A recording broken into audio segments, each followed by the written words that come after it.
Nari's fingers moved across the holographic display, her eyes scanning thousands of years of old data. The library was quiet. It was always quiet here, deep in the research station orbiting Velcros Prime. Most people did not care about ancient history. They cared about today, about tomorrow. But Nari cared about yesterday.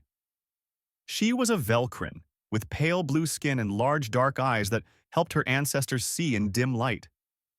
Her species had been part of the Galactic Coalition for as long as anyone could remember. 20,000 years of peace. 847 different species, all working together. It was the greatest achievement in known history. But something bothered Nari. There were gaps in the old records, strange empty spaces where data should be. Taiyang, look at this, she said to the air. A figure appeared beside her, made of light and code. Taiyang was an AI, his form shaped to look like an old human male, though no one alive had ever seen a real human. He smiled at her with patience that only artificial beings could have. What have you found? He asked. Star maps from the First Age, before the Coalition. Look at this region.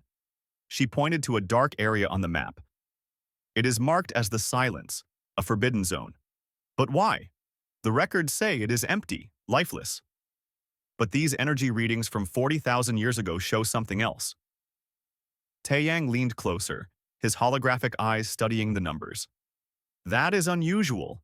These readings suggest massive structures, multiple artificial satellites, even possible cities on several moons. Exactly, Nari said, excitement building in her voice. And look at the language in these fragments. The translation is broken, but some words keep appearing. Words like defense, evacuation, and return. Someone lived there. Someone built there. And then they just vanished. She pulled up another file. This one was even older, barely readable through the corruption of time.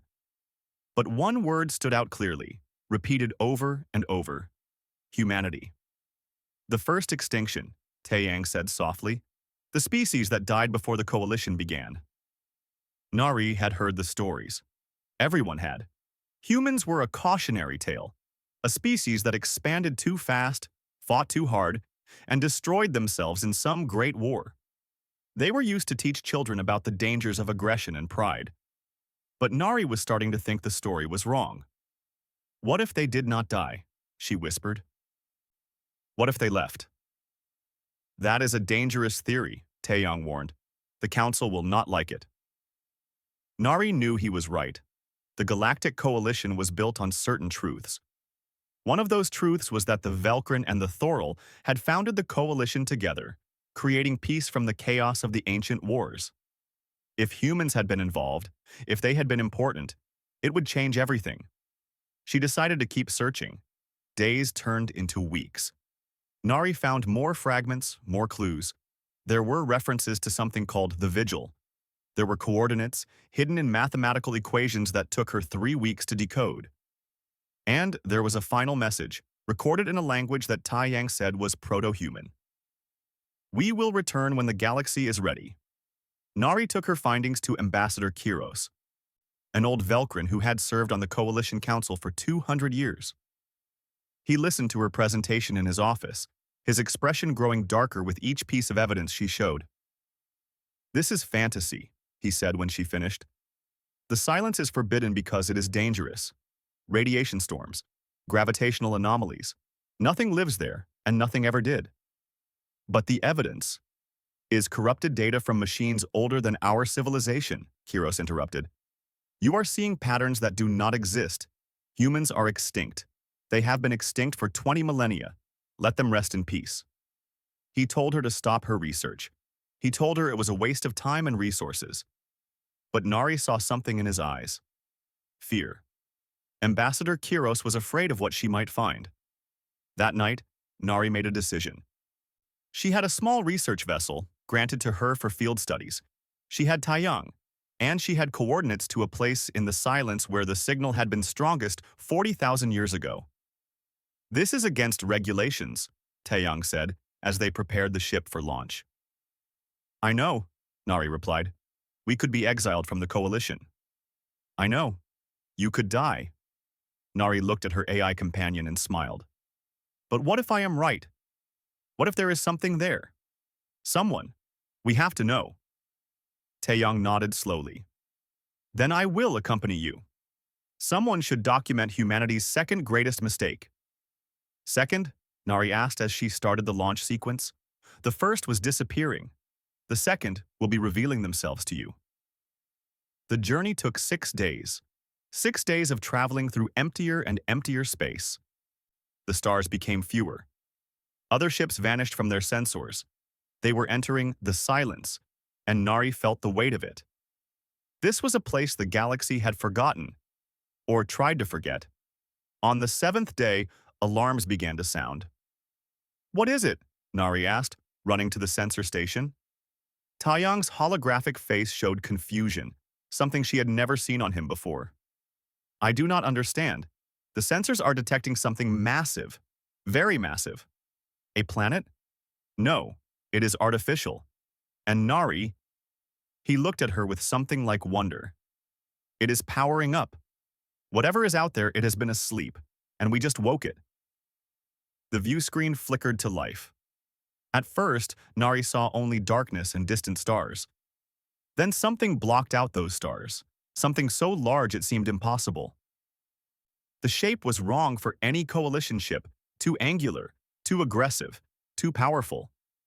Lights began appearing on its surface, one by one, like a city waking at dawn. Nari's breath caught in her throat. The structure was the size of a small moon, covered in weapons and armor that looked ancient but somehow still frightening. What is it? She whispered. Taeyang ran the signature through every database they had. When the answer came back, his voice was very quiet. According to these readings, this is a human dreadnought. Classification, Deep Space Defender. And Nari. It is scanning us. Someone is awake in there. After 20,000 years of silence, someone just opened their eyes. Nari stared at the massive ship floating in the darkness. Her hands trembled on the control panel. She had wanted to find the truth about humanity. She had wanted to know what happened to them. Now she was about to find out. And she was terrified she had made a terrible mistake. Captain Jiho opened his eyes to white light and the smell of medicine. His body felt heavy, like he was made of stone. His mouth was dry. His thoughts moved slowly, like swimming through mud. Welcome back, Captain, a gentle voice said. Please breathe slowly. Your body needs time to adjust. Jiho turned his head and saw Dr. Hana standing beside his medical pod. She looked tired. Very tired.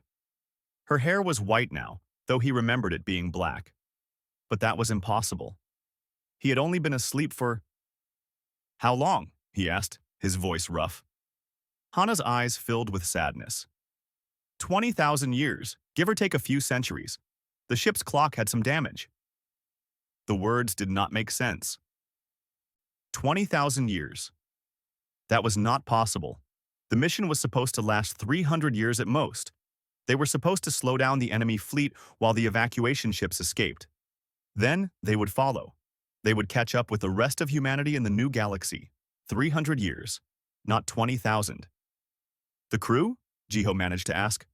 47 survived the long sleep, Hana said quietly. Out of 10,000. The cryosystems were damaged in the battle. I am sorry, Captain. I did everything I could. Jiho closed his eyes. 10,000 souls had trusted him. He had promised to bring them home. And now only 47 remained. The weight of it pressed down on him like a mountain. Help me up, he said. You need to rest. Help me up, doctor. That is an order. Hana sighed but helped him sit. Jiho's legs shook when he stood, but he refused to fall.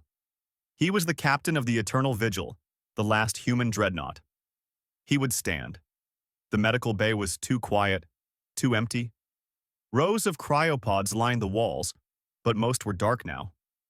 The people inside were gone, lost to time and broken machines. Jiho forced himself to look at each one as he walked. He owed them that much. Lieutenant Hyun met him on the bridge. The young officer looked older now, stress lines around her eyes. She saluted sharply. Captain on deck, she announced. The bridge crew turned. Jiho counted 12 people at their stations. 12 when there should have been 200. But they stood straight. They did their duty. That was enough. Report, Jiho ordered as he lowered himself into the captain's chair. Hyun brought up displays showing the ship's status. The automated repair systems completed their work 8 hours ago. Main power is at 60%. Weapons are functional. Shields are functional. Quantum drives are operational, though only at 40% efficiency. And why did we wake now? Jiho asked. Yuna, the weapons officer, answered from her station. She was the youngest of the surviving crew, barely 20 when they went to sleep. Sir, we detected a vessel approaching our position. It is small, definitely not military. It appears to be a research ship. IFF signature? Unknown, sir. The computer does not recognize the design or the broadcast language. But sir, Yuna hesitated. The language patterns match ancient human trade dialects. Whoever they are, they evolved from our language. Or learned from it.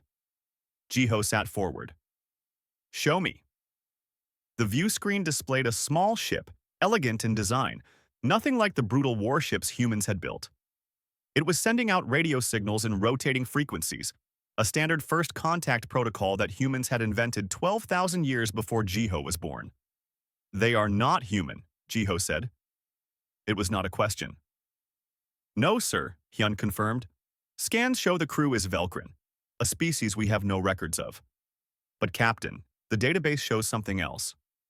That ship has a coalition identification marker, the Galactic Coalition. The name meant nothing to Jiho.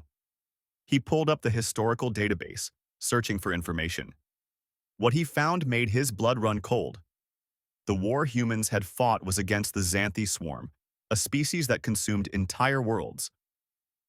Humanity and 3 other species had stood against them. The war had been brutal, lasting 200 years. In the end, humanity created evacuation ships for all 4 species and sent them to a new galaxy, far from the swarm's reach. The Eternal Vigil and 7 other dreadnoughts stayed behind to buy time, to make sure the evacuation ships escaped. It was supposed to be a one-way mission, but the engineers had promised they could damage the enemy enough to slip away and follow the evacuation fleet. Jiho pulled up the battle logs. He watched the records of the fighting. 6 dreadnoughts died in the first week. The 7th lasted another month. The Eternal Vigil survived because Captain Jiho had made a terrible choice. He had ordered the quantum drives to overload, creating a massive energy wave that destroyed the enemy command ships, but crippled the Eternal Vigil's engines.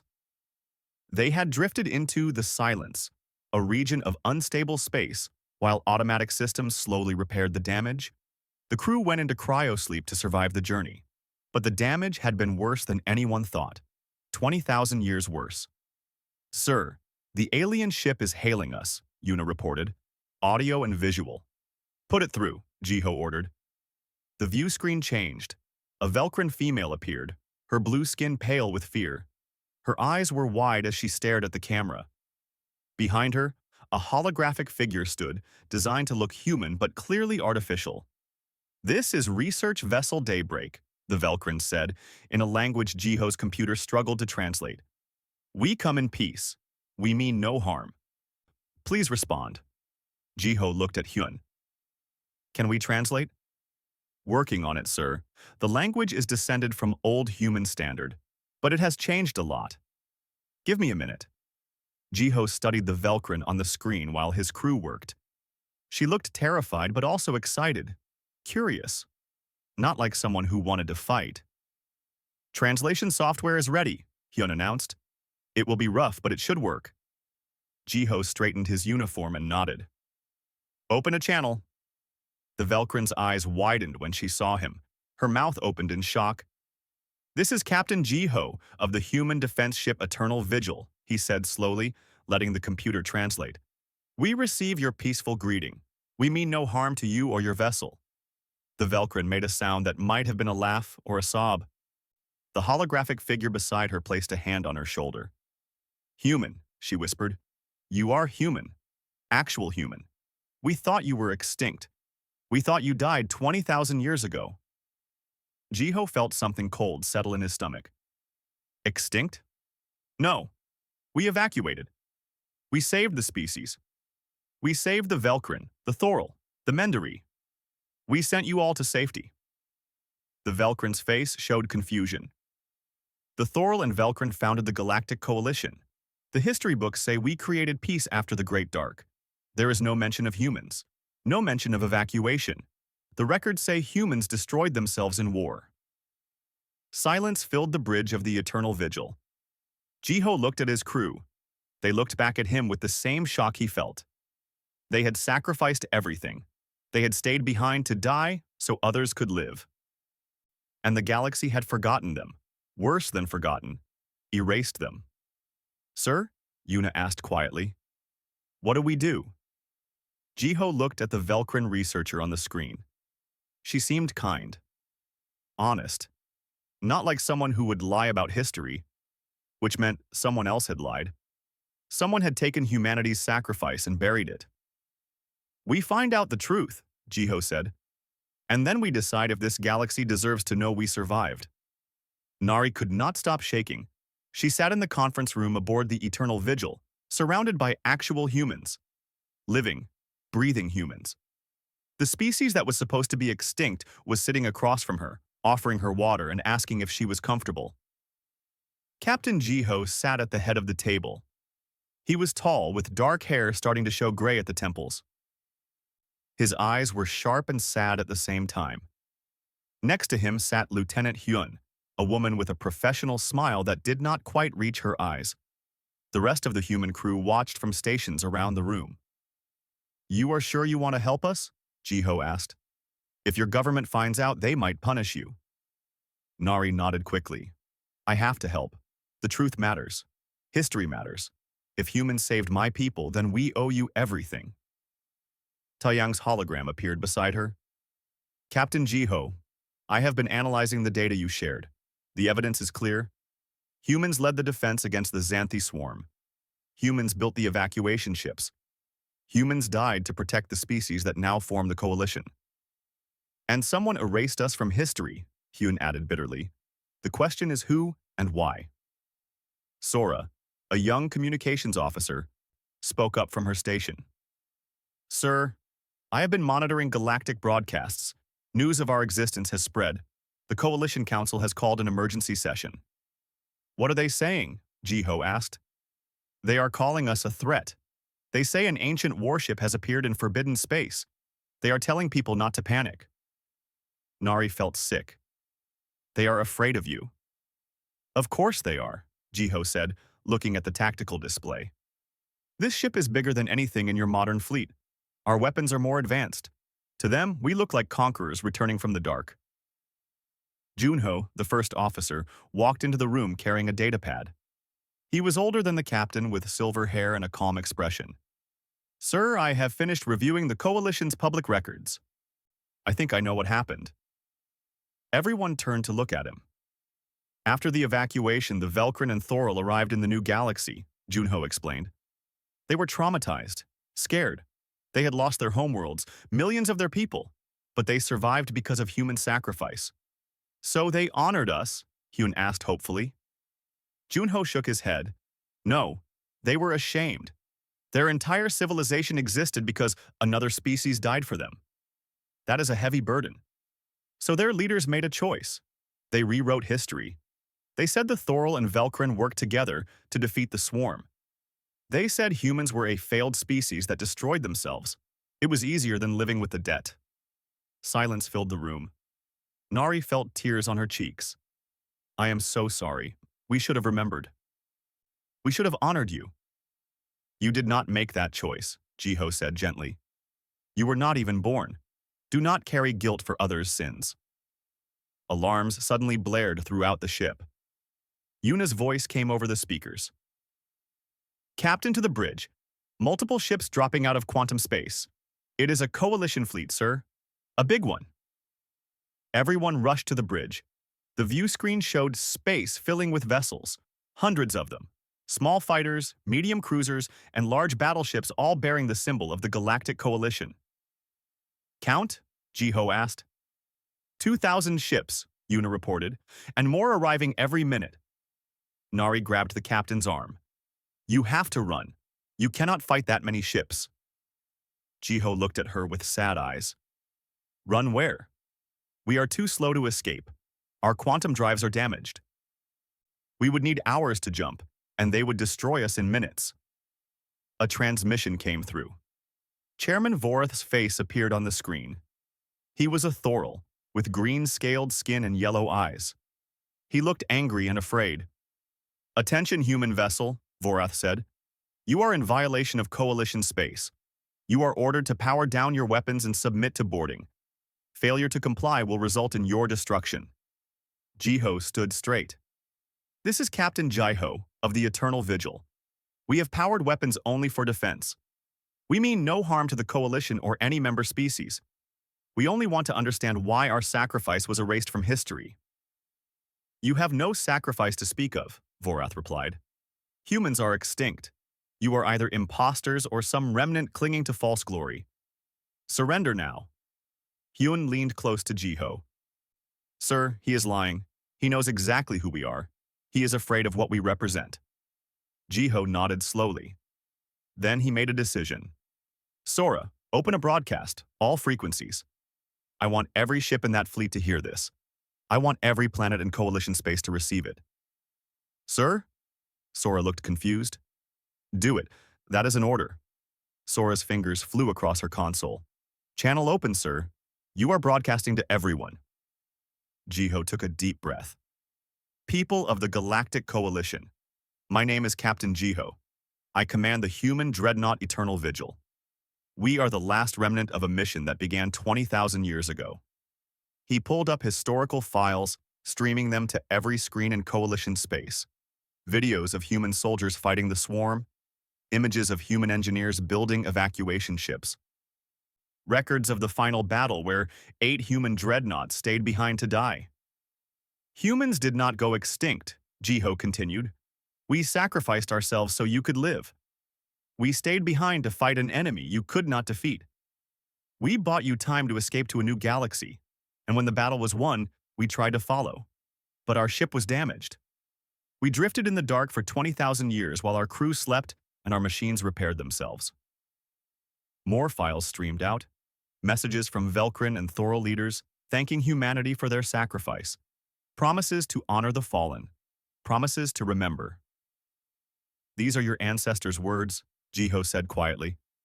These are the promises they made before they rewrote history, before they decided it was easier to forget than to remember. We do not ask for gratitude. We do not ask for payment. We only ask that you acknowledge the truth. Humans existed. Humans mattered. Humans saved you. Nari watched the fleet through the view screen. Ships were moving, formations breaking.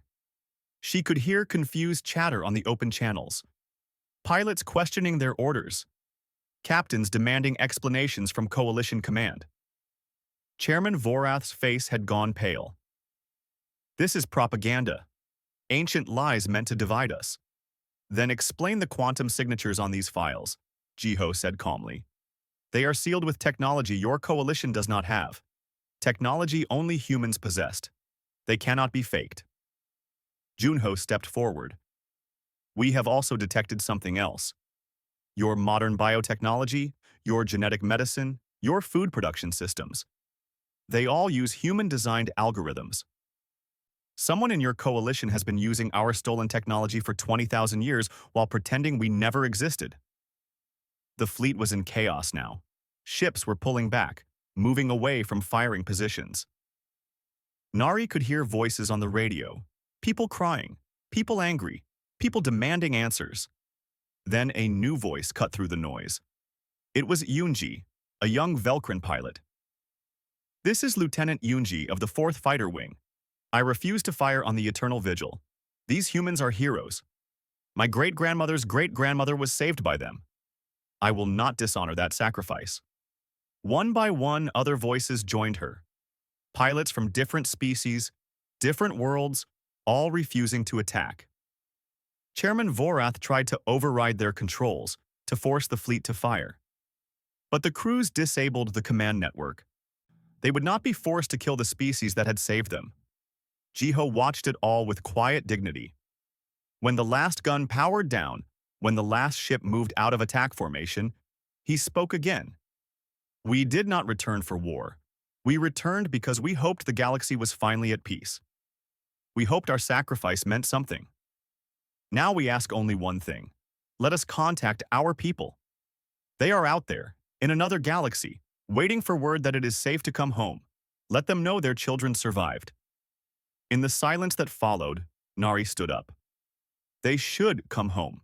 All of them. This is their galaxy too, it always was. The galaxy was not ready for the truth, but the truth came anyway. Within hours of Captain Jiho's broadcast, protests erupted on 1,000 worlds. Citizens demanded answers from their governments. They wanted to know why history had been changed. They wanted to know what else was a lie. On the eternal vigil, Captain Jiho watched the chaos unfold on the monitors. He felt tired. 20,000 years of sleep and he was still so tired. Sir, we have movement in deep storage, Hyun reported. The automated systems are waking someone else. Jiho stood. Who? Admiral Minho, sir. He was supposed to wake only if the ship faced military action from superior forces. Jiho remembered Admiral Minho.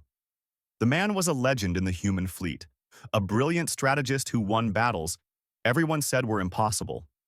But he was also hard. Cold. He made choices that saved lives but cost souls. They found the Admiral in Medical Bay 3. Dr. Hana was helping him sit up, checking his vital signs.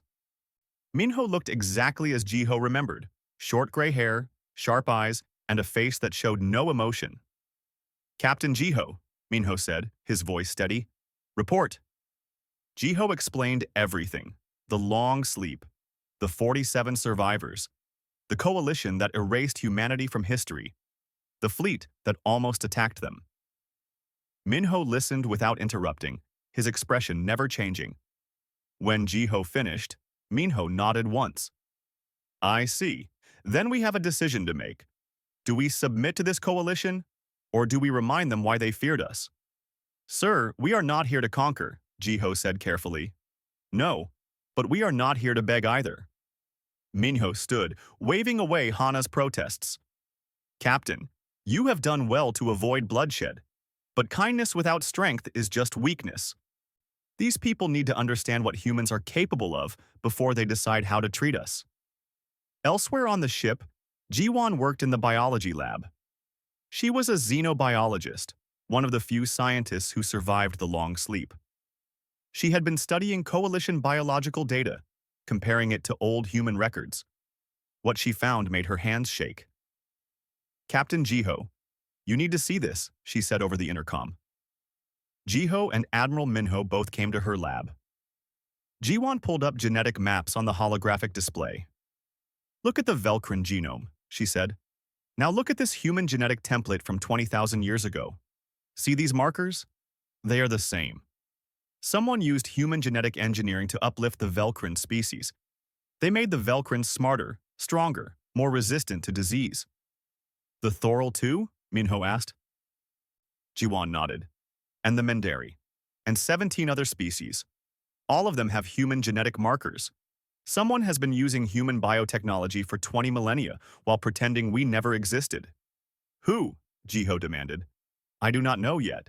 But whoever it is, they have access to human data that should not exist. Original research, advanced techniques, things that were lost when we evacuated. Admiral Minho smiled, but it was not a happy expression. Someone kept our secrets. Someone knew exactly what humans had done. And they built an empire on our stolen knowledge. While this discovery spread through the ship, Dami worked in the intelligence center. She was young for an intelligence officer, but her mind was sharp. She had been monitoring coalition communications, looking for patterns. I found something, she announced. Chairman Vorath has been sending encrypted messages to someone. I broke the encryption. Captain, he is planning something. Show me, Jiho ordered. Dami played the message. Vorath's voice was quiet, almost whispering. The human ship must be destroyed. If they contact their main fleet, if more humans return, the coalition will learn everything. Our power will end. Send the Black Fleet. No survivors. The Black Fleet? Hyun asked. Coalition Special Forces, Dami explained. Off the books. Used for operations the Council wants to deny. They are preparing to attack us in secret and blame it on pirates or an accident. Admiral Minho turned to Jiho. Now do you see? Peace is not an option for them. As long as we exist, we are a threat to their lives. Before Jiho could respond, alarms blared. Ships were dropping out of quantum space. Dark ships with no markings, 200 of them, all heavily armed. Battle stations, Jiho ordered. He looked at Minho. Sir, you have more combat experience. I request that you take tactical command. Minho nodded. Gladly. Yuna, power up all weapons. Hyun, activate defensive shields. Captain Jiho, contact that Velcrin researcher, the one who found us. If we survive this, we will need witnesses. Nari's small research ship was still nearby. She answered the call immediately, her face pale with fear. What is happening? She asked. The coalition is attacking us, Jiho said. Secretly. They want to destroy us before we can prove the truth. Nari, I need you to record everything. If we die, the galaxy must know why. I will, she promised. But please do not die. You just came back. The Black Fleet opened fire. Missiles and energy beams struck the Eternal Vigil's shields. The ancient Dreadnought shook, but the shields held. Admiral Minho studied the tactical display. Interesting. They are using human weapon designs. Stolen technology, modified to be weaker. Yuna, return fire. Targeting solutions on my mark. The Eternal Vigil's weapons came alive. Beams of pure energy cut through space, striking enemy ships with perfect accuracy. Each shot was precise, surgical. The human Dreadnought was not firing to kill. It was firing to disable. Sir, why are we not destroying them? Yuna asked. Because dead enemies cannot talk, Minho replied. But disabled enemies can explain to the galaxy who sent them. The battle lasted 17 minutes. The Black Fleet attacked with everything they had, but they were no match for human military technology.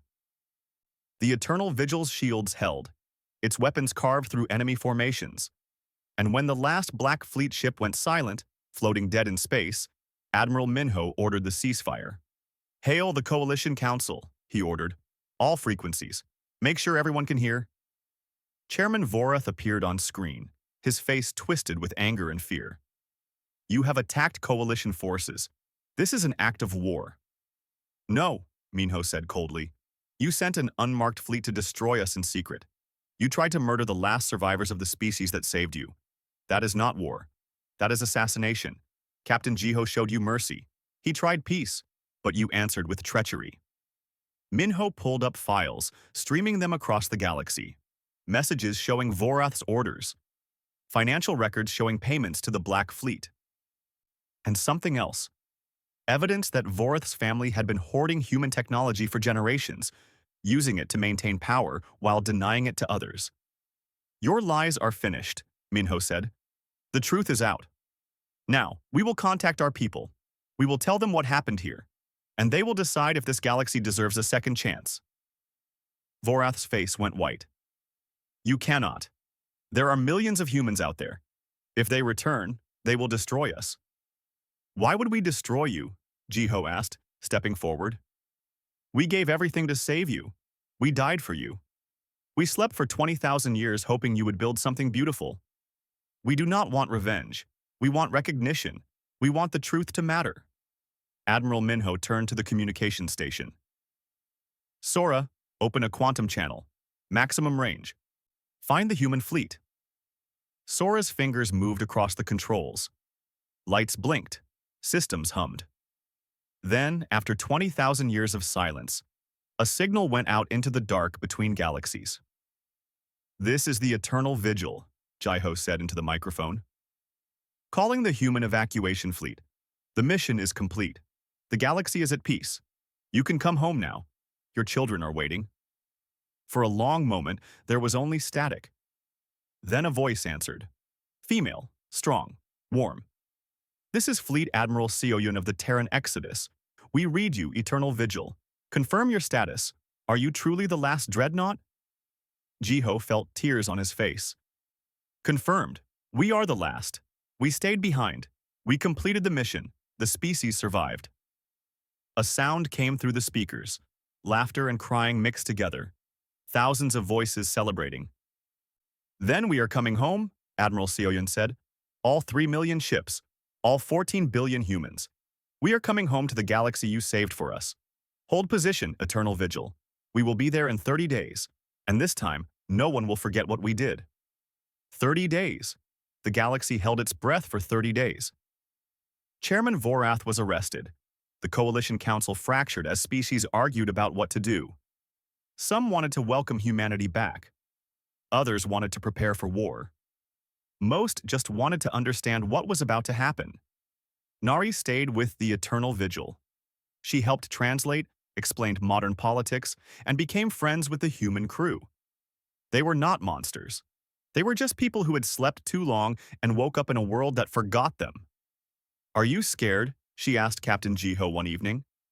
They stood in the observation deck watching stars. "Terrified," Jiho admitted. "I was supposed to die 20,000 years ago. I made peace with that. But now I am alive, and my people are coming back, and I have no idea if this will end in peace or blood." "It will be what you make it," Nari said. "You have shown them mercy.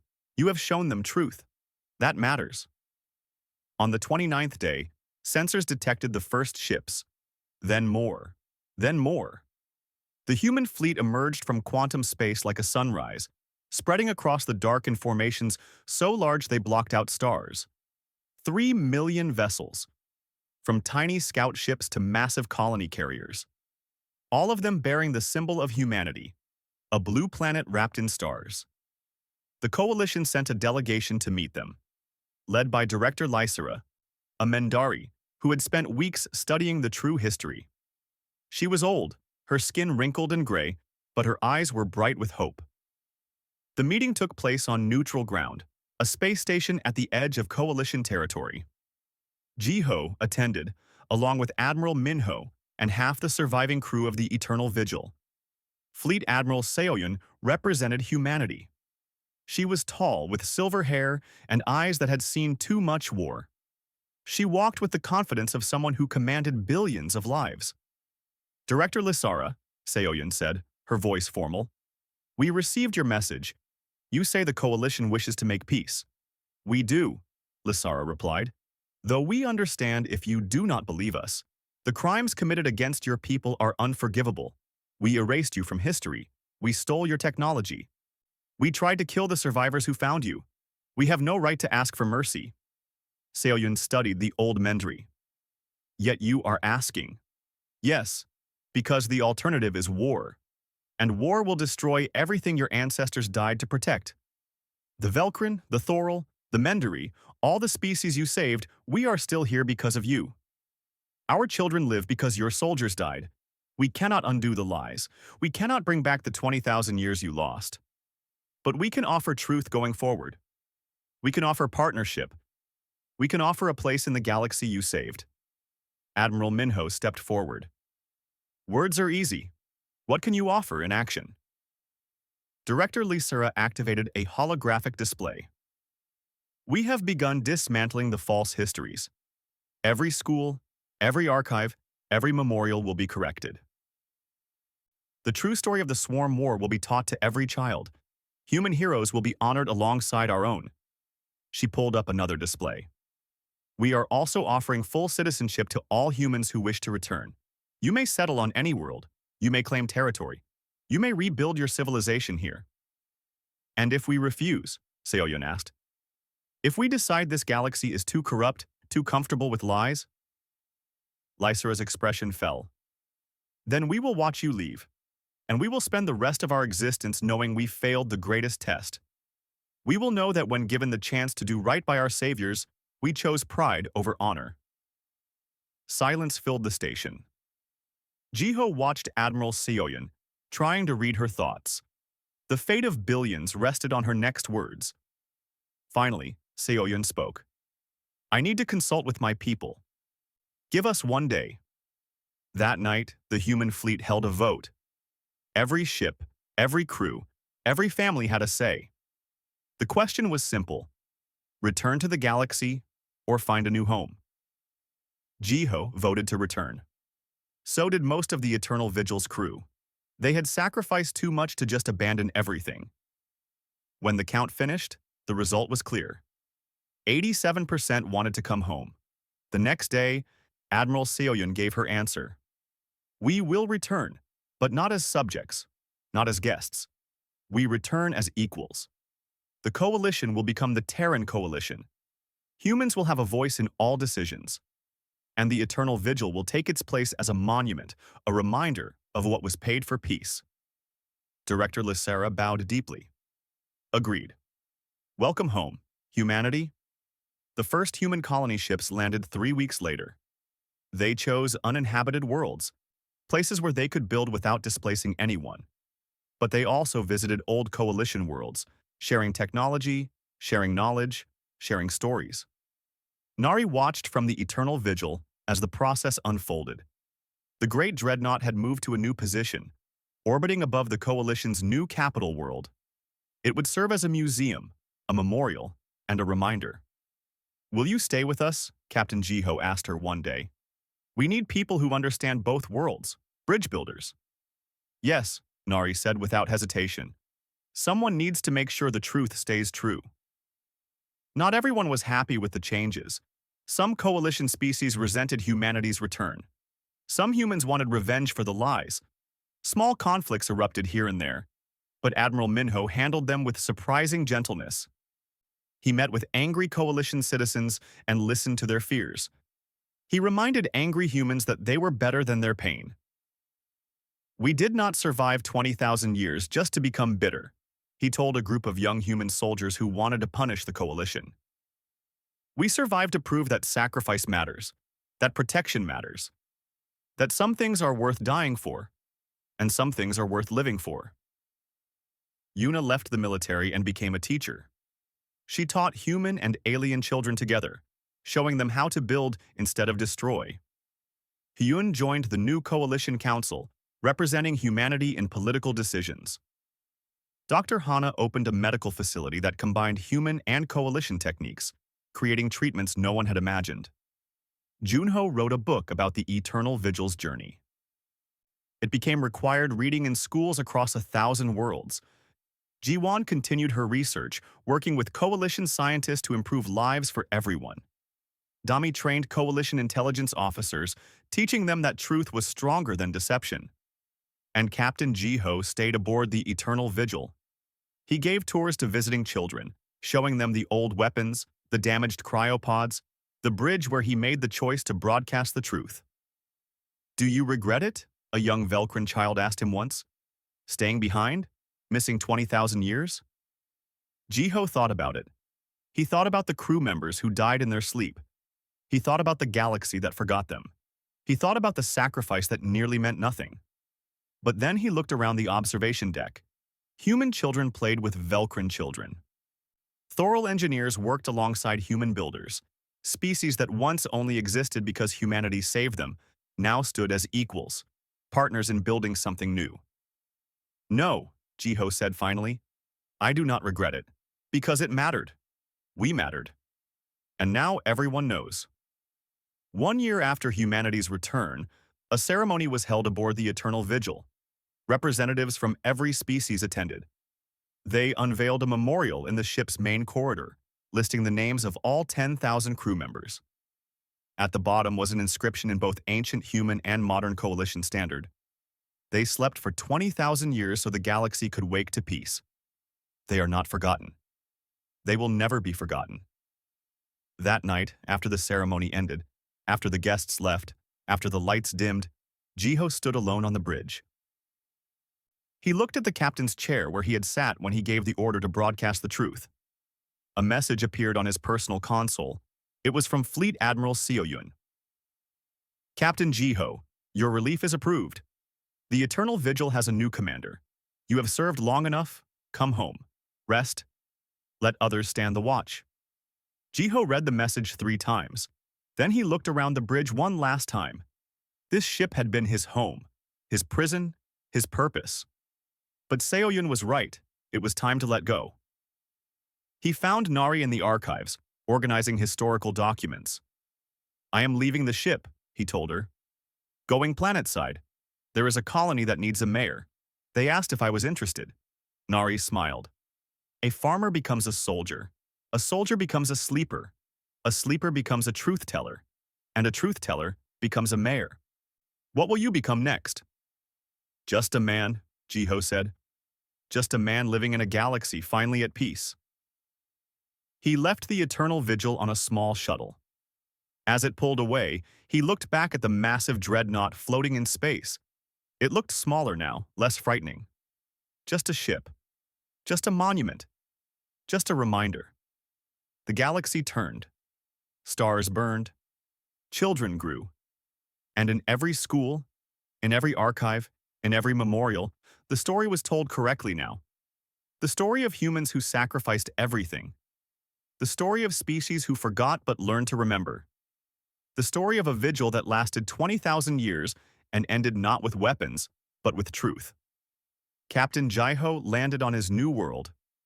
He walked through streets where humans and aliens lived side by side. He saw children playing games that mixed human and coalition rules. He heard laughter that needed no translation, and for the first time in 20,000 years, he felt like he could finally sleep in peace. The eternal vigil would stand watch now, a silent guardian orbiting the new capital. A reminder that some promises take longer than a lifetime to keep. But they are worth keeping anyway. 20,000 years of silence. Broken not by violence, but by one voice speaking truth. And that truth changed everything.